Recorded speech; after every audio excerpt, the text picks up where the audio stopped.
Juan 4, 1 al 26.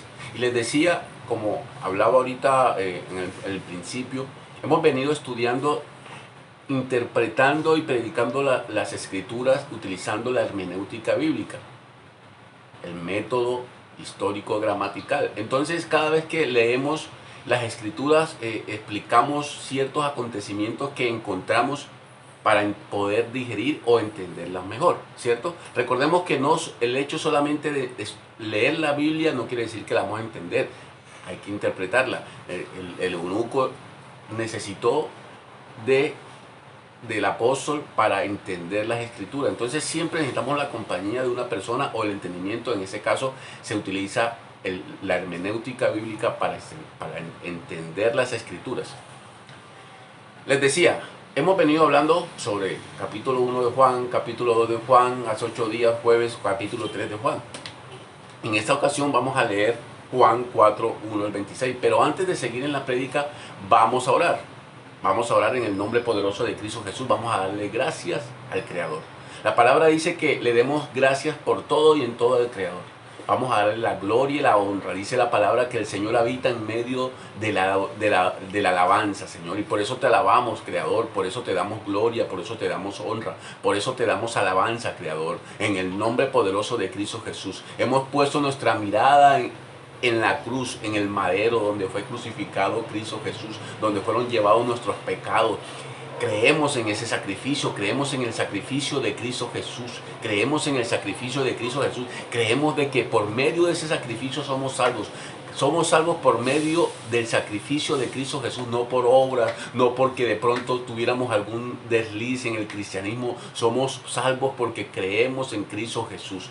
Padre, gracias, Señor. En el nombre poderoso de Cristo te damos toda la gloria, Señor, toda la honra, toda la alabanza, Señor. En el nombre poderoso de Cristo Jesús, Dios es bueno y miramos su misericordia todos los días, desde que nos levantamos, cuando estamos dormidos. Comprobamos su amor y comprobamos la misericordia del Señor. Padre, gracias porque tú eres grande, porque tus misericordias son nuevas cada día, Padre poderoso, Señor, porque eres tú quien nos sostiene, porque eres tú quien nos da alimento, porque eres tú, Señor, Padre poderoso, que nos das trabajo, Señor, nos das techo, Padre poderoso. Gracias, Señor, en el nombre poderoso de Cristo Jesús, adorándote y exaltándote, Señor, en el nombre poderoso de Cristo Jesús, Señor. Te pedimos, Señor, que seas por medio de tu Santo Espíritu, porque dice la palabra que el Espíritu Santo nos enseñará y nos acordará las palabras que dijo Cristo Jesús, Señor. Dice la palabra que tenemos el Espíritu Santo cuando hemos creído en Cristo Jesús, y el Espíritu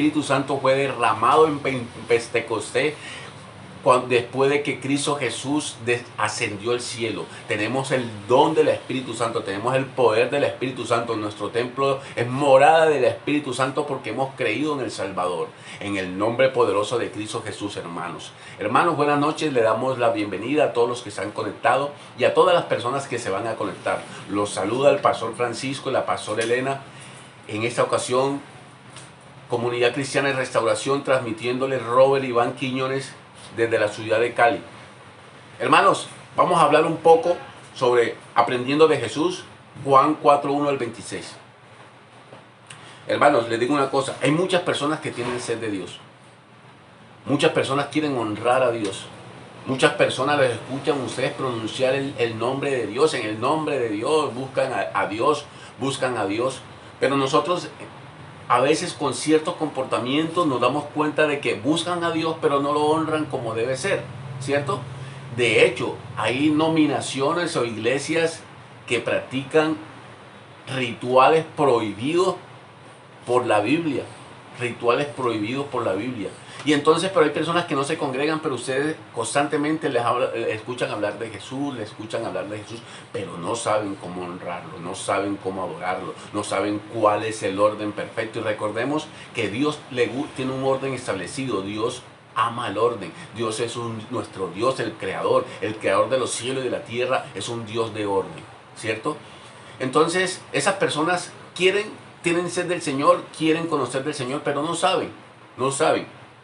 A diferencia de muchas personas creyentes en el cristianismo, conocemos al Señor porque estudiamos la Escritura. Tú conoces al Señor. La forma de conocer al Señor es estudiando las Escrituras. En la Escritura esa es la forma en cómo debemos honrar al Señor, cómo debemos adorarlo, cómo debemos buscarlo, cómo es la salvación. Y muchos cristianos son dedicados a las Escrituras, conocen las Escrituras, ¿cierto?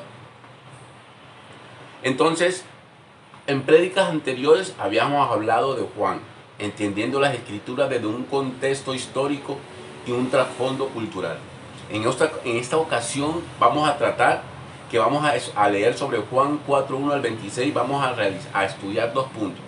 Realizaremos un abordaje histórico del mensaje, pero también nos vamos a remitir al contenido implícito, explícito del mensaje, el de la barrera que hemos creado los cristianos, quienes podemos conocer la forma de acercarse a Dios, de conocer a Dios, de adorarle a Dios, pero hemos creado barreras hacia los otros hermanos, en contra de las otras religiones. Hemos limitado el poder de Dios nosotros los cristianos. Voy a leerles el texto bíblico para contextualizarlos un poco. Dice Juan 1 al 24, 1 al 26, y dice, el título dice, Jesús y la mujer samaritana. Cuando pues el Señor entendió que los fariseos habían oído decir, Jesús hace y bautiza más discípulos que Juan, aunque Jesús no bautizaba sino sus discípulos, salió de Judea y se fue otra vez a Galilea, y le era necesario pasar por Samaria. Vino pues a una ciudad de Samaria llamada Sicar, junto a la heredad que Jacob dio a su hijo José, y estaba allí el pozo de Jacob. Entonces Jesús, cansado del camino, se sentó así junto al pozo. Era como la hora sexta. Vino una mujer samaritana a sacar agua, y Jesús le dijo, dame de beber, pues sus discípulos habían ido a la ciudad a comprar de comer. La mujer samaritana le dijo, ¿cómo tú, siendo judío, me pides a mí de beber, que soy mujer samaritana? Porque los judíos y los samaritanos no se tratan entre sí. Respondiendo Jesús y le dijo, si conocieres el don de Dios y quién es el que te dice dame de beber, tú le pedirías y él te daría agua viva. La mujer le dijo, Señor, no tienes con qué sacarla y el pozo es hondo. ¿De dónde pues tienes el agua viva? ¿Acaso eres tú mayor que nuestro padre Jacob, que nos dio de este pozo, del cual bebieron él, sus hijos y sus ganados? Respondiendo Jesús y le dijo, cualquiera que bebiere de esta agua volverá a tener sed. Mas el que bebiere del agua que yo le daré no tendrá sed jamás, sino que el agua que yo le daré será en él una fuente de agua viva que salte para vida eterna.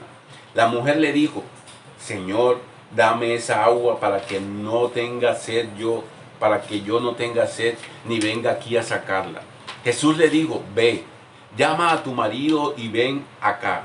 Respondió la mujer y le dijo, no tengo marido. Jesús le dijo, bien has dicho, no tengo marido, porque 5 maridos has tenido y el que ahora tienes no es tu marido. Esto has dicho con verdad. Le dijo la mujer, Señor, me parece que tú eres profeta. Nuestros padres adoraron en este monte y vosotros decís que es en Jerusalén, es el lugar donde se debe adorar. Jesús le dijo, mujer, créeme, que la hora viene cuando ni en ese monte ni en Jerusalén adoraréis al Padre. Vosotros adoráis lo que no sabéis, nosotros adoramos lo que sabemos, porque la salvación viene de los judíos, mas la hora viene y la hora es cuando los verdaderos adoradores adorarán al Padre en espíritu y en verdad. Porque también el Padre tales adoradores busca que le adoren. Dios es espíritu. Y los que le adoran en espíritu y en verdad es necesario que adoren. Le dijo la mujer, sé que ha de venir el Mesías, llamado el Cristo. Cuando Él venga nos declarará todas las cosas. Jesús le dijo, yo soy el que habla contigo. Ese es el texto que vamos a estudiar hoy. Y para resumirlo un poco, se trata de Jesús evitando ser cuestionado nuevamente o perseguidos por los fariseos, estaba en Judea, estaba en Jerusalén y se dirige a Galilea. Pero para entrar a Galilea, la ciudad o la zona intermedia era Samaria, ¿cierto? Recordemos que esta zona pertenecía en los tiempos antiguos todo completo a Israel. En los tiempos romanos se dividió en 3 localidades: Jerusalén o Judea, Galilea y Samaria.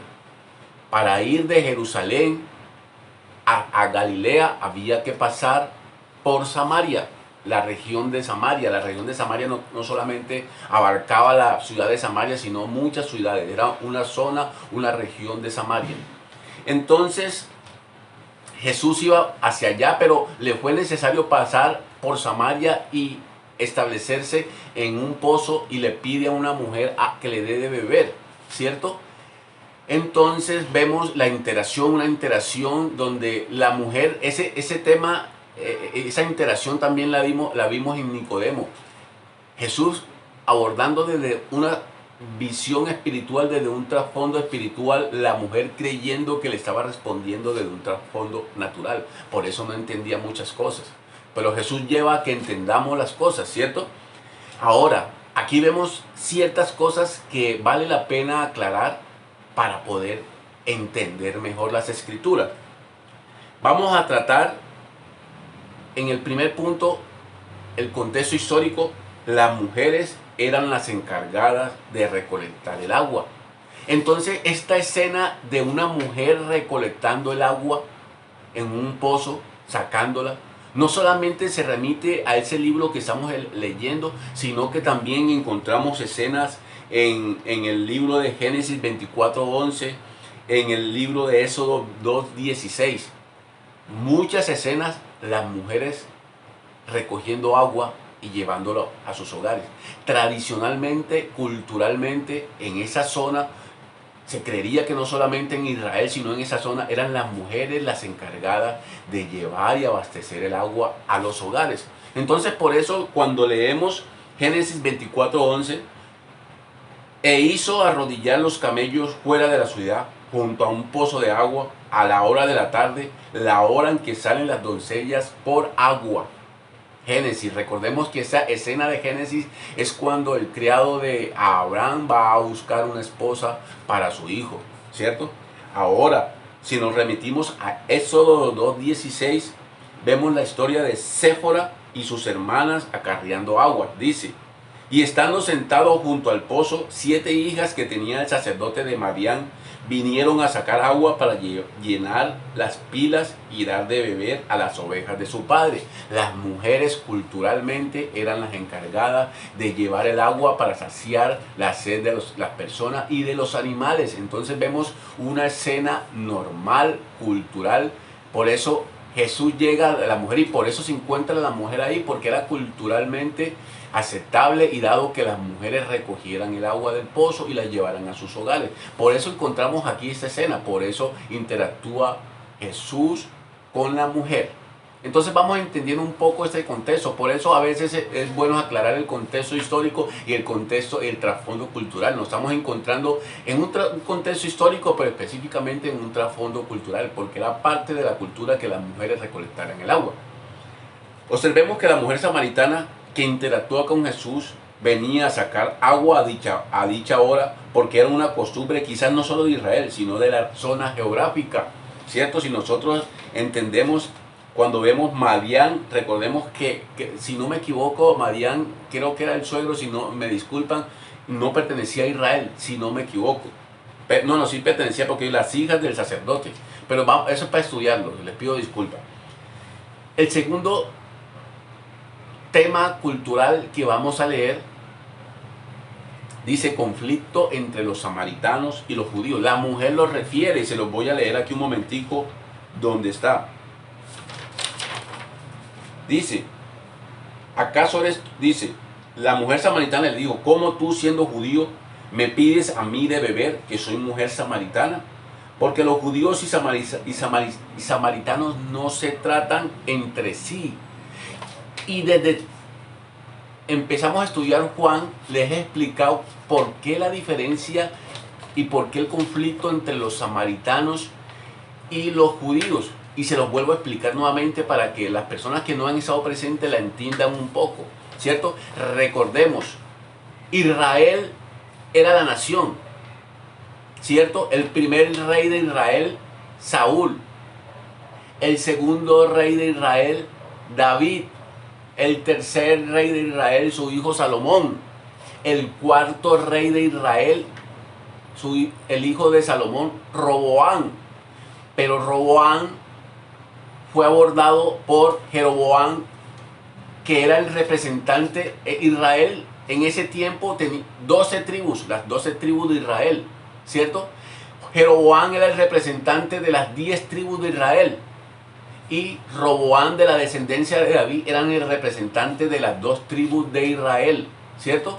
Entonces Roboam le dice: tu papá Salomón nos oprimió, danos pues, y les pidió unas condiciones para no separarnos.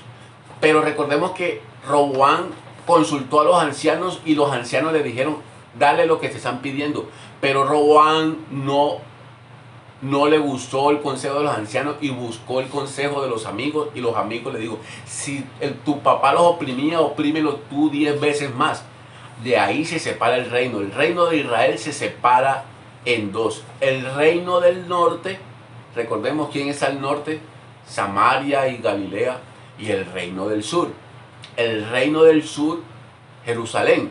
Recordemos que en Jerusalén se encontraba el templo donde se adoraba al Señor, ¿cierto? Cuando Jeroboam, el rey de Israel del norte, por temor a que se devolviera nuevamente a buscar a Jerusalén, inventa su propio templo, crea sus propios sacerdotes y empieza el ritual y la prostitución de Israel. Desde ahí empieza a prostituirse Israel y empiezan las diferencias, porque Israel del sur se basaba en las escrituras de ese tiempo, la ley de Moisés, ¿cierto? Y todo lo que estaba escrito en ese tiempo, lo que estaba escrito hasta ese tiempo.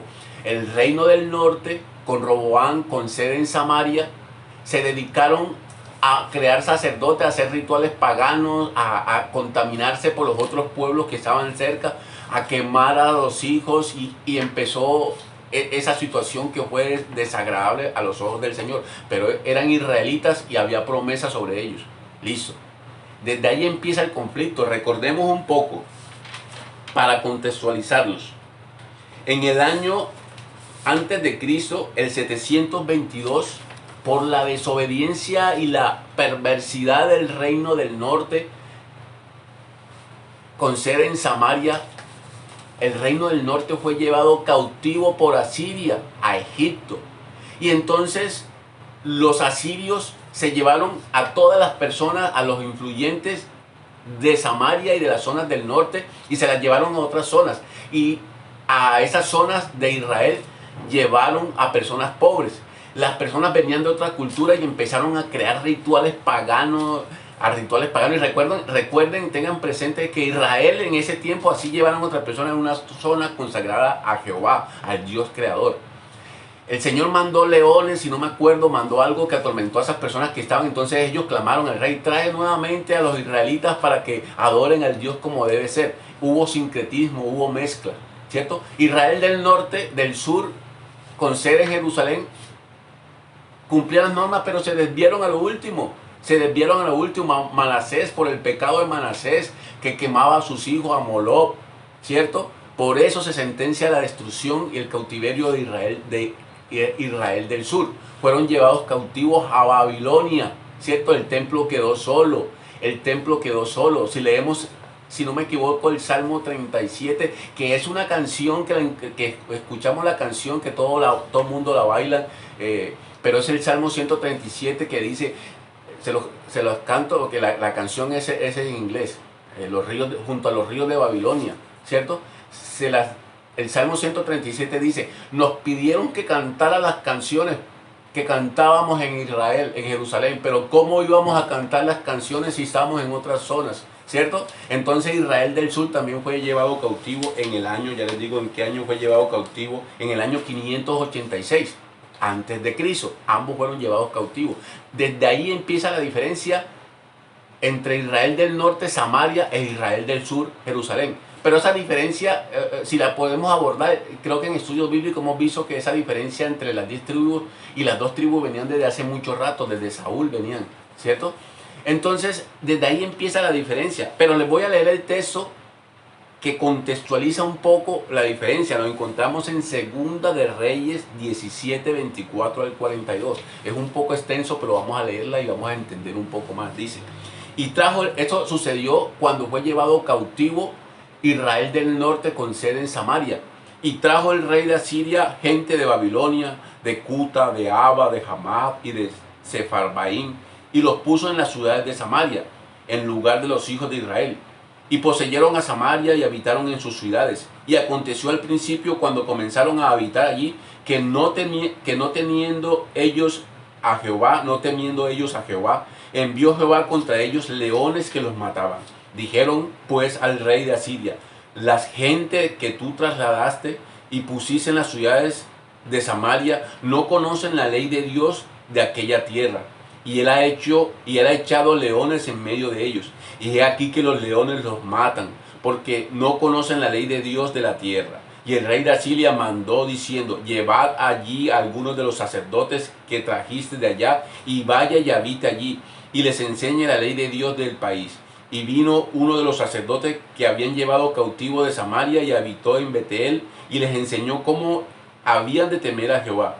Pero cada nación se hizo sus dioses, y los pusieron en los templos de los lugares altos que habían hecho los de Samaria, cada nación en su ciudad donde habitaba. Los de Babilonia hicieron a Sucot Benot, los de Cuta hicieron a Nergal, los de Hamat hicieron a Asima, los sabeos hicieron a Ibas y Tartar, y los de Sefarvim quemaban sus hijos en el fuego para adorar a Dremelet y a Namelet, dioses de Sefarvaim.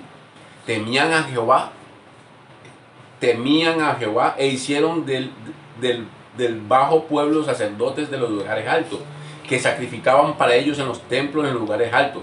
Temían a Jehová y honraban a sus dioses según la costumbre de las naciones de donde habían sido trasladados. Hasta hoy hacen como antes, ni temen a Jehová, ni guardan sus estatutos, ni sus ordenanzas, ni hacen según la ley y los mandamientos que prescribió Jehová a los hijos de Jacob, el cual puso el nombre de Israel, con los cuales Jehová había hecho pacto, y le mandó diciendo, no temeréis a otros dioses, ni los adoréis, ni les serviréis, ni les haréis sacrificios, mas a Jehová que os sacó de la tierra de Egipto con grande poder y brazo extendido, a ese temeréis, y a este adoraréis, y a este haréis sacrificio. Los estatutos y derechos y la ley y los mandamientos que os dio por escrito, cuidaréis siempre que ponerlos por obra, y no temeréis a dioses ajenos. No olvidéis el pacto que hice con vosotros, ni teméis a dioses ajenos, mas temed a Jehová vuestro Dios, y él los librará de mano de todos vuestros enemigos. Pero ellos no escucharon, antes hicieron según su costumbre antigua. Así temieron a Jehová aquella gente, y al mismo tiempo sirvieron a sus ídolos, y también a sus hijos y sus nietos, según como hicieron sus padres, así hasta el día de hoy. ¿Entienden la diferencia? ¿Entienden por qué había conflicto entre los samaritanos y los judíos en ese tiempo? Eran de Israel, pero los samaritanos se habían mezclado con otras tribus, con otras naciones paganas y habían adorado. Les llevaron sacerdotes y les enseñó la forma de adorar al Dios creador, al Dios de ayer, de hoy y siempre, al gran yo soy. Sin embargo, ellos siguieron en sus adoraciones a los dioses paganos, a los dioses de su tierra. Para contextualizarlos un poco, cada nación tenía su Dios y pensaban que era el Dios de esa nación, por eso se referían al Dios, a Jehová, como el Dios de ese país o de esa nación. Desde ahí la diferencia, ¿cierto? La diferencia teológica, la diferencia doctrinal. Pero en la Biblia encontramos muchos textos bíblicos, 4 con este aproximadamente, donde encontramos tajantemente el conflicto entre los samaritanos y los judíos. Les voy a leer otro, Nehemías 4:1. Recordemos, para contextualizarnos un poco sobre Nehemías 4:1, que en el tiempo de Nehemías ya los babilónicos no tenían sometido a Israel del sur con Jerusalén, no, eran otro imperio, ¿cierto? Era otro imperio, y ese imperio permitió que Jerusalén volviera y reconstruyeran el templo. Nehemías reconstruye el templo y miren lo que dice Nehemías 4.1, también lo encontramos en Esdras 4.1. Cuando oyó Sanballat que nosotros edificamos el muro, se enojó y se enfureció en gran manera e hizo escarnio de los judíos y habló delante de sus hermanos y del ejército de Samaria y dijo: ¿qué hacen estos débiles judíos? ¿Se les permitirá volver a ofrecer sus sacrificios? ¿Acabarán en un día? ¿Resucitarán de los montones de polvo las piedras que fueron quemadas? Y estaba junto a él Tobías amonita, el cual dijo: lo que ellos edifican del muro de piedra, si subiere una zorra, lo derribará. ¿Cierto? ¿Entienden? Amonitas, localizados en Samaria, otras tribus localizadas, y había conflicto entre ellos, entre los samaritanos. Recordemos que los judíos se referían a los samaritanos como los perros, eran los perros, se referían a ellos como los perros. Hay otro texto bíblico muy importante donde también se refleja el conflicto entre los samaritanos y los judíos. Recordemos también, saliéndome un poco del tema, cuando el buen samaritano, ¿cierto? La persona herida, entonces solamente pasaron un sacerdote y no lo auxiliaron, pasaron otras personas y no lo auxiliaron, pero pasó un samaritano y ayudó y dejó plata a la señora para que cuidara al enfermo. Vamos a leer Juan 9:52 al 53. Y envió mensajeros delante de él, los cuales fueron y entraron en una aldea de los samaritanos para hacerles preparativos, mas no le recibieron, porque su aspecto era como de ir a Jerusalén, ¿cierto? Los de Jerusalén vestían de una forma, había conflicto entre los samaritanos, desde la deportación, desde que volvieron, ese conflicto siempre existió. El conflicto prácticamente entre esas tribus existe desde Saúl, desde la escogencia de Saúl como rey. Posteriormente, cuando se escoge a David como rey, lo apoyan primeramente su tribu, los judíos, y otra tribu, ¿cierto? Y las otras 10 tribus se demoraron un poco para apoyarlo y hacerlo el rey de Israel completamente. Ese conflicto existía desde hace mucho tiempo, pero se magnifica y se profundiza posteriormente cuando los samaritanos, cuando empiezan a prostituirse y adorar a dioses vanos, ¿cierto? Existe ese conflicto. Entonces, por eso la mujer samaritana, que estaba ahí porque era costumbre que las mujeres recolectaran el agua, le dice: hay conflicto entre los judíos, no se gustan, ¿cierto? Entonces vemos aquí, vamos entendiendo un poco el contexto cultural y el contexto histórico, y vamos entendiendo un poco la escritura, por qué se dan ciertos acontecimientos. ¿Listo? Entonces les decía, hemos abordado hasta ahorita el punto, el contexto histórico y el contexto cultural para entender un poco las escrituras, ¿cierto? Pero también dentro de este mensaje podemos encontrar muchos mensajes teológicos, muchos aportes que son fundamentales. Pero en este caso me voy a referir a uno en especial. Les decía, como les digo, hay muchas partes aquí donde podemos abordar. Una persona que quiera predicar sobre Juan 4:1 al 26 puede abordar esta temática así como la estoy abordando yo, o puede abordar otro punto y profundizar, y tiene validez. Hermanos, el mensaje teológico. ¿Cuál es el mensaje teológico?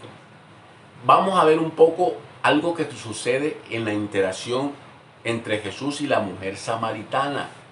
Observemos que ella le dice a Jesús, versículo 19. Le dijo la mujer: Señor, me parece que tú eres profeta. Nuestros padres adoraron en ese monte y vosotros decís que es en Jerusalén, es el lugar donde se debe adorar. Jesús le dijo: mujer, créeme que la hora viene cuando ni en ese monte ni en Jerusalén adoraréis al Padre. Vosotros adoráis lo que no saben, nosotros adoramos lo que sabemos, porque la salvación viene de los judíos, ¿cierto? Entonces, ¿qué estamos viendo aquí? Jesús les está abordando. Los samaritanos adoran y siguen lo que no saben. ¿Por qué no tienen la escritura? Porque no se basan en la escritura, porque no se basan en el temor de Dios. Los judíos adoraban lo que sabían. El templo estaba en Jerusalén. Adoraban basado en las escrituras. Pero recordemos que para este tiempo y mucho tiempo antes los judíos también se habían desviado, se habían olvidado por cumplir, habíamos hablado hace 8 días en la última prédica, por cumplir la ley, crearon normas humanas que se pusieron por encima de las escrituras. Entonces rituales externos y se olvidaron que la verdadera purificación estaba dentro. Entonces, ¿qué vemos aquí? Aquí vemos el mensaje teológico. Alguien que sabe, por eso le hacía la introducción, que hay personas que buscan al Señor, pero no saben. Y nosotros conocemos y nosotros sabemos cómo. Pero nosotros, como los judíos en ese tiempo, creamos barreras para que no se nos acerque, creamos conflicto. Pero miren qué viene a hacer Jesús. Jesús rompe esa barrera. Jesús rompe esa barrera. Y aquí es la pregunta. Nosotros creamos barrera con otras nominaciones. Nosotros creemos la escritura y podemos ver nominaciones que se basan en vestimenta, se basan en días especiales, ¿cierto? Nosotros sabemos que nosotros no somos salvos por conservar un día, por vestirnos de cierta forma. Sin embargo, no podemos argumentar vestirnos provocativamente porque eso sería tentador a otras personas. Entonces, conocemos las escrituras. Exactamente podríamos hacer una comparación entre la iglesia católica y nosotros. Adoran imágenes y el Señor textualmente dice: no adoren imágenes, no hagan imagen nada de abajo, ni de arriba, ni de aquí, nada de lo creado, no hagan imagen de nada. Y los católicos hacen imágenes.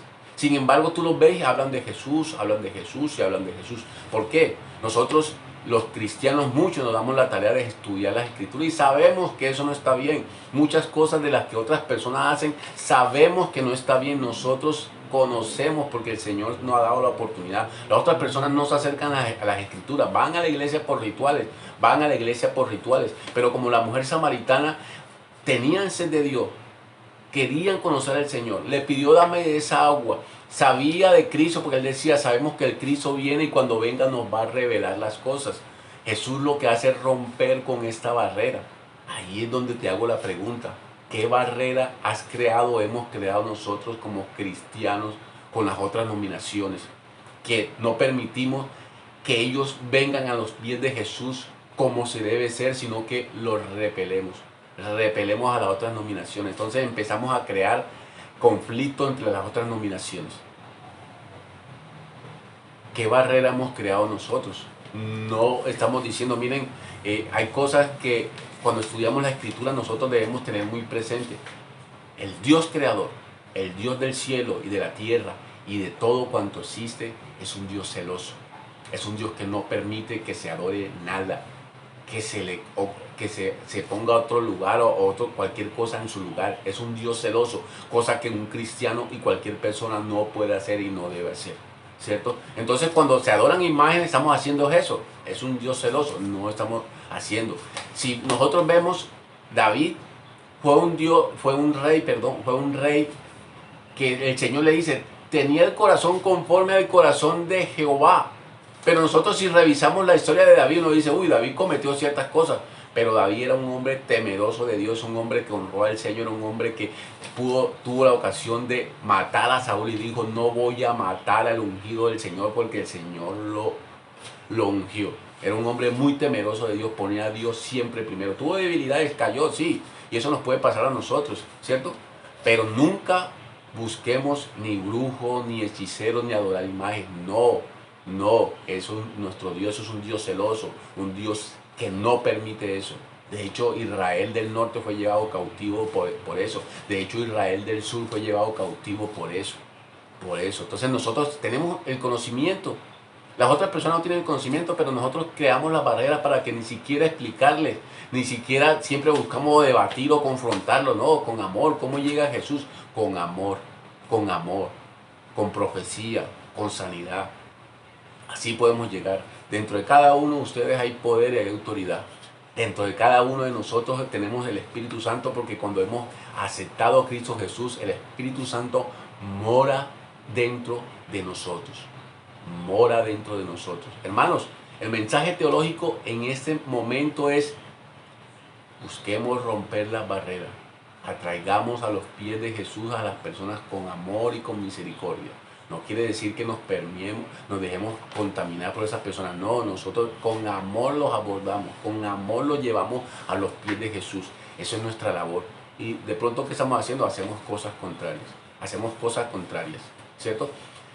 De forma general, Jesús dice, llegará el tiempo en que en el templo no se adorará, ¿cierto? Le dice el Señor a la mujer samaritana, porque en Samaria no había templo. Dice, llegará el tiempo en que el Señor busca adoradores que lo adoren en verdad, que es verdad, que conozcan la Escritura, que sepan cómo adorarlo, y en espíritu, ¿cierto? Muchas personas pueden adorarlo en espíritu, pero no lo adoran en verdad porque hacen cosas diferentes. Les decía, nuestro Dios es un Dios de orden. Y para ejemplificarles un poco el orden, lo sensible que es Dios con su orden, recordemos cuando David intentó trasladar el arca del pacto a Judá, ¿cierto? Pero lo hizo a su manera. Se olvidó que habían unos protocolos y quienes debían ser los que trasladaran el arca del pacto y sobre qué debían trasladar el arca del pacto. La primera vez que lo hizo sobre animales, sobre carretas, y lo llevaban cualquier persona. Y una persona que tocó el arca del pacto murió. Cuando David se ilustra de cómo es el que debían ser los levitas, los sacerdotes levitas, específicamente, si no me equivoco, la tribu de Coab, ¿cierto? Y debía ser llevada al hombro, logra trasladar el arca del pacto. Dios es un Dios de orden. Entonces, de forma breve, les hablo del orden. Dios es un Dios de orden. Contemplemos el orden del Señor. Y les decía, Jesús le dijo, llegará el tiempo en que la adoren en verdad y en espíritu. A tales busca. Entonces Dios quiere que lo adoren con el orden, como a Él le gusta. Muchas veces nosotros también como creyentes limitamos la adoración a Dios y creemos que solamente Dios existe en las congregaciones, en las paredes donde se reúnen, donde fungen las iglesias. Dios está aquí, hermano, ven a la presencia de Dios, dicen muchas personas. Dios está aquí en la iglesia, Dios está donde lo adoremos en verdad y en espíritu. No estoy diciendo eso. Nosotros, la Biblia dice, no dejen de congregarse. Les he dicho muchas veces, congregarnos, unirnos a adorar, a escuchar la palabra es bíblico. ¿Por qué? Porque ahí se mueve el Espíritu Santo, porque ahí hay poder. Cada vez les estudiaba y les explicaba en una prédica anterior, cuando hay reunión de cristianos adorando y estudiando y reunidos en el nombre de Cristo, hay poder y hay mover del Espíritu Santo, hay obras sobrenaturales. Es necesario la congregación, es necesario, pero no necesariamente Dios habita. O sea, trasladamos muchas veces como iglesias, no existe el templo de Jerusalén, pero sí existe el templo de la iglesia tal. Entonces ahí no solamente es donde está la presencia del Señor, no. La presencia del Señor limitamos el poder sobrenatural, el poder que Dios está en todas partes cuando decimos esas cosas. A Dios lo podemos adorar en nuestras casas, varias personas. A Dios está cuando estamos orando, Dios está en nuestro trabajo. No limitemos la presencia de Dios. Hermanos, los bendigo en el nombre poderoso de Cristo Jesús. Le doy gracias, permiso. Le doy gracias por las personas que están conectadas, que se han conectado. Los invito mañana. El pastor les manda a decir, no se olviden los anuncios. Mañana repartir alimentos, 5 p.m. necesitan personas para ayudar a preparar los alimentos. El pastor necesita personas que lo ayuden a preparar los alimentos. Mañana ayuno a las 8:30. El servicio dominical el domingo a las 8:30. Y como les decía, todos los días, de lunes a sábado, hay servicio a las 7 de la noche. Martes y jueves, 5 de la tarde, intercesión física en la iglesia.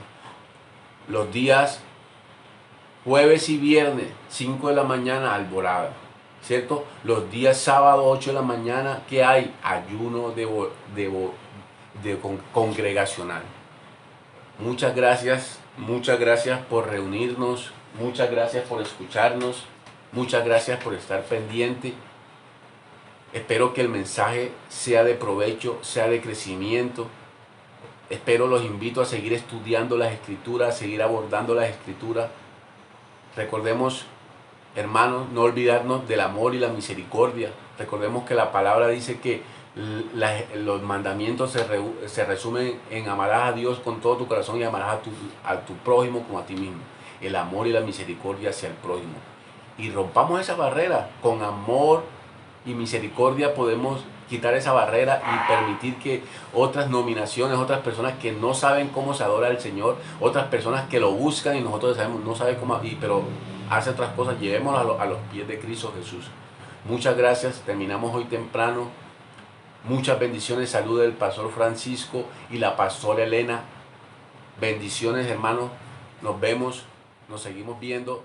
Muchas gracias, bendiciones.